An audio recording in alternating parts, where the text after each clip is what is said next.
The needle on the fuel gauge is frozen at exactly the halfway mark. A jagged line of white paint pointing toward a destination that has no return.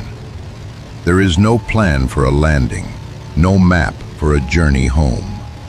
Only a horizon that grows closer with every frantic heartbeat. But if we accept that You are premise, 20 years old, then the entire a student of framework literature collapses. who once spent his afternoons It debating the requires a nuances of rethinking French poetry everything we in a quiet corner of a university library. But today, you are the divine wind. The weight in your chest isn't the simple shivering fear of a soldier. It is the crushing realization that the empire you were told was eternal is currently burning behind you, its embers drifting into the cold Pacific air. You have been handed a one-way ticket to a place that exists only in the ink of history books, and the clock is ticking toward a finality that no amount of courage or resolve can undo. This is the moment where the high-minded beauty of ideology meets the cold, hard edge of reality. And the choice, if there ever was one, has already been made for you. By the late months of 1944, the atmosphere in the high command rooms of the Empire of Japan had shifted from cautious optimism to a suffocating, catastrophic desperation. The naval power that had once dominated the vast reaches of the Pacific was shrinking, ship by ship, island by island, retreating before an unstoppable tide. In these darkened rooms, heavy with the scent of stale tobacco and the weight of losing gambles, a chilling logic began to take hold of the men in power. If conventional warfare could no longer hold back the collapse, then unconventional measures, acts of ultimate sacrifice, were the only remaining path to salvation. It was here that the concept of the Tokkotai, the special attack units, was born.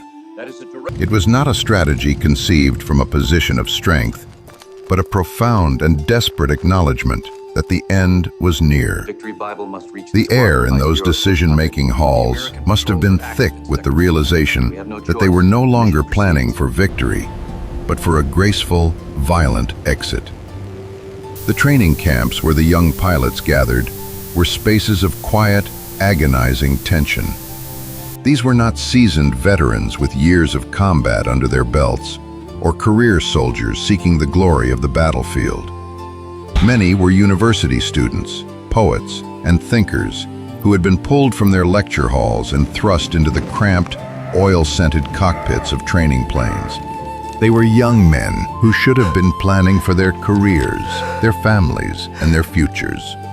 Yet they were being taught only one thing: how to navigate toward a single, terminal point.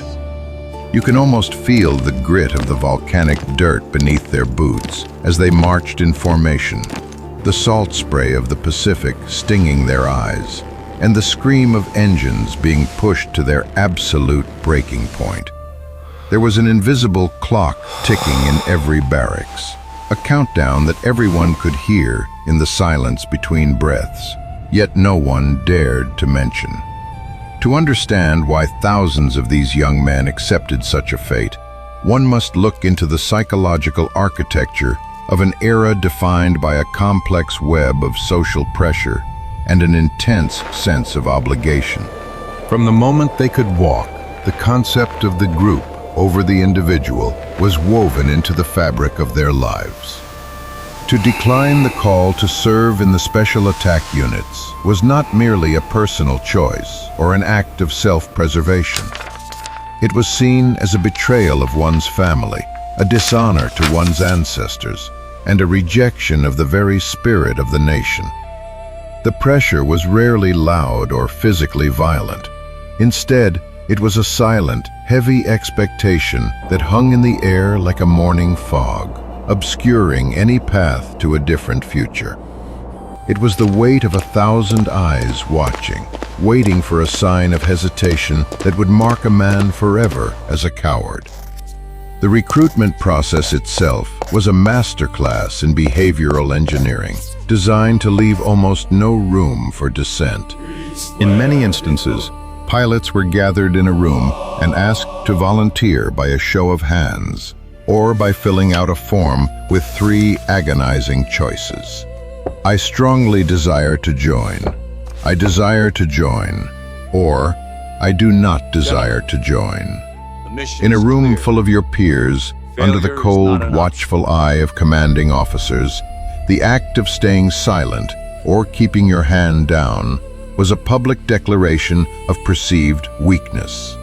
The fear of social ostracization, the terror of bringing shame upon one's parents, was often more immediate and paralyzing than the fear of the mission itself. The system leveraged the most human of desires, the need to belong, and the fear of being cast out, to ensure a steady stream of volunteers for a mission with no horizon.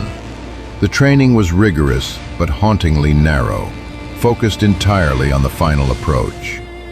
There was no need to learn the delicate art of landing or the complex maneuvers of dogfighting. Instead, the focus was on the mechanics of destruction. How to dive at high speeds, how to aim for the most vulnerable sections of an enemy ship, and how to maintain focus while the sky around you erupted into a chaotic storm of steel and fire. These pilots lived in a state of suspended animation, caught in the thin layer between the lives they had left behind and the inevitable conclusion ahead. They wrote letters home that were often heavily censored, speaking of their pride and their duty to the emperor. But the subtext often revealed a profound, aching melancholy. They spoke of the taste of a mother's cooking, the scent of summer rain on a city street, and the books they would never finish. A longing for a world that was already becoming a ghost. Symbolism became the poetic mask placed over the face of death. The cherry blossom, or sakura, was chosen as the central motif of the Tokkotai. The pilots were told that just as the blossom falls at the height of its beauty, their lives would find their greatest meaning if they ended in a final, glorious act of sacrifice. This romanticized imagery served to soften the harsh mechanical reality of their situation. It transformed a tactical necessity into a spiritual journey, a transition from a person into a legend.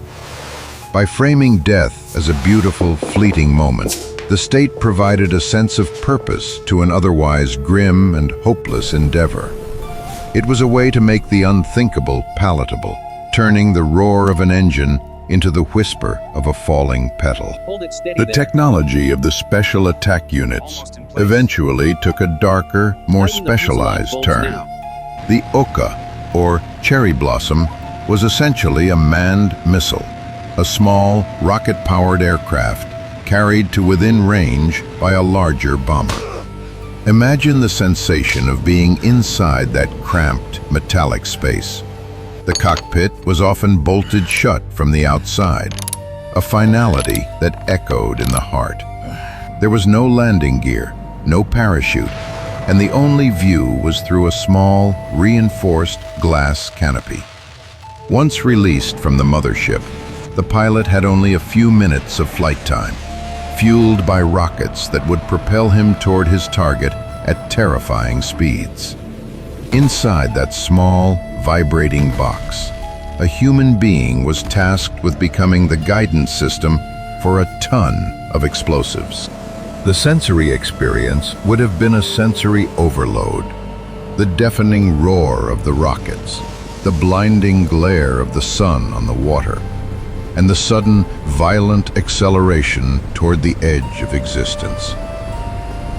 As the missions progressed, the gap between the propaganda fed to the public and the reality of the conflict grew wider.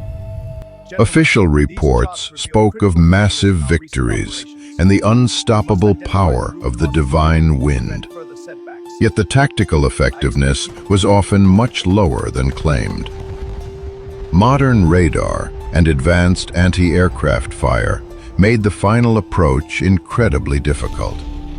Many pilots were shot down long before they could reach their targets, their lives extinguished in a sudden flash of fire over open water, leaving no trace behind. The tragedy was compounded by the fact that these young men, the intellectual and cultural future of their country, were being spent in a gamble that was increasingly recognized as futile by the very men in power who ordered them into the sky. The final night for a pilot was a ritualized, somber affair.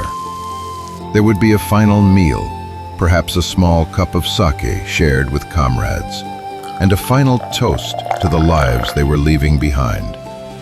They would often tie a white hachimaki headband around their flight helmets, a symbol of perseverance and resolve. These moments were characterized by a strange, quiet dignity. There were no grand speeches or outbursts of rage. Instead, there was a collective, heavy acceptance of the inevitable. The dark thriller of their lives was reaching its final chapter, and the script had been written and bound long before they ever stepped onto the airfield. The silence of that last night must have been the loudest sound in the world, a roar of everything left unsaid. The letters these pilots left behind provide a window into a mental state that was far from the mindless zealotry often depicted.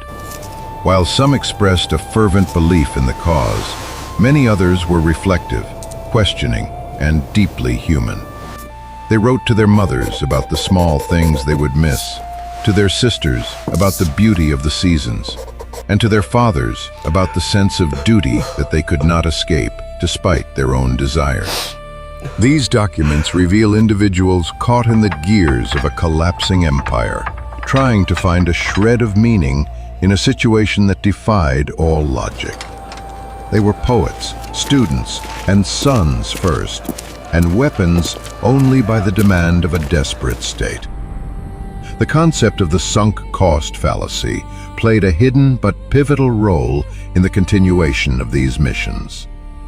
The High Command had invested so much in the ideology of the special attack that to stop would be to admit that the thousands who had already perished had done so for nothing. This created a cycle where more lives were sacrificed to justify the ones already lost. A psychological trap that extended from the highest levels of government down to the individual pilot in the cockpit. The more the empire suffered, the more it demanded of its youth, creating a downward spiral of loss. Each mission was a desperate attempt to balance a ledger that could never be settled, a debt of blood that only grew with every takeoff. In the final months of the conflict, the age of the pilots continued to drop, and the planes became older and less reliable, often held together by makeshift repairs and desperate hope. Training became shorter, sometimes lasting only a few weeks, as the need for more pilots grew more urgent. The divine wind was no longer a powerful gale. It was a fading breath, a ghost of a strategy. Yet the missions continued until the very last days of the war. The mindset had become so ingrained that the momentum of the tragedy could not be easily halted. Even when news of the surrender arrived, there were some who chose to fulfill their final mission, unable to reconcile a world where they were expected to live after they had already made peace with their death. The legacy of this period remains a complex and somber subject, a reminder of what happens when the pressure of a group overrides the instincts of the individual. It is a story of courage, certainly, but also one of profound manipulation and the tragic loss of human potential. The young men who flew into the horizon were victims of a time and a system that saw them as tools rather than human beings with stories of their own. Their journey is a warning about the fragility of the individual will when faced with the overwhelming power of a state that has lost its way. The silence that followed the end of the missions was perhaps the most haunting part of the story. The survivors, those whose missions were canceled or who returned due to mechanical failure, often lived the rest of their lives in the shadow of those who did not come back. They carried a unique form of survivor's guilt, forever linked to a chapter of history that the world was eager to move past, but could never truly forget. They were the living remnants of a plan that required their absence. The mindset of the Divine Wind was a product of a specific moment in time, a dark intersection of culture, politics, and the sheer desperation of a failing empire. Reflecting on these events, we are forced to confront the darker side of human nature and the power of social influence. The tension of the story is not found in the explosions or the spectacle of battle, but in the psychological struggle of a human soul under extreme duress. It is a reminder that the most dangerous forces are not always external. Sometimes they are the ideas and expectations we carry within us, the roles we are forced to play. The horizon that those pilots chased was not just a geographic location. It was a psychological boundary that, once crossed, changed the course of their lives and history forever. It was the point where the self ends and the ideology begins. Today, the sites of the old airfields are often quiet, overgrown with grass, or turned into simple memorials. The wind that blows across the Pacific no longer carries the sound of those straining engines. But the echoes of that era remain in the journals, the letters, and the fading photographs. They serve as a testament to the complexity of the human spirit and the lengths to which people will go when they believe there is no other choice.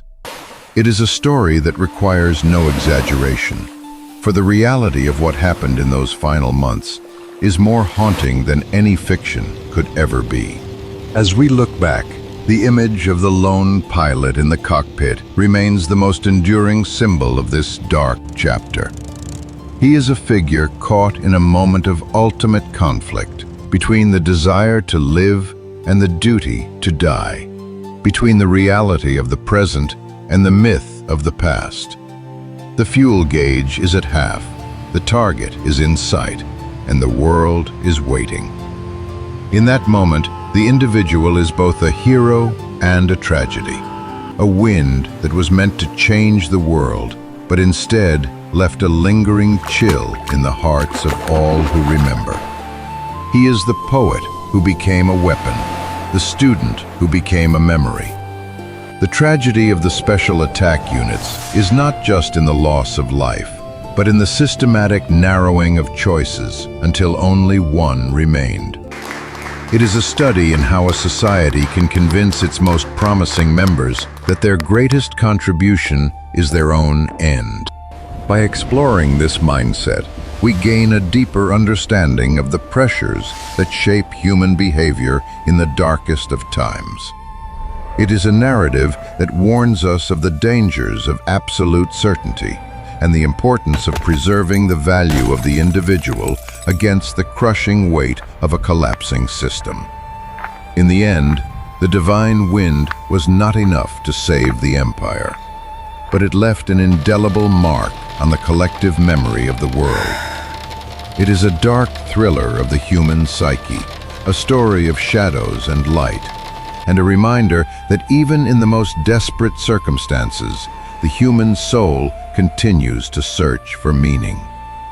The letters home, the final toasts, and the silent resolve of those young pilots continue to resonate, asking us to remember not just how they died, but who they were before the world demanded everything from them. They were 20. They loved literature, and they were told that their only path forward was into the fire.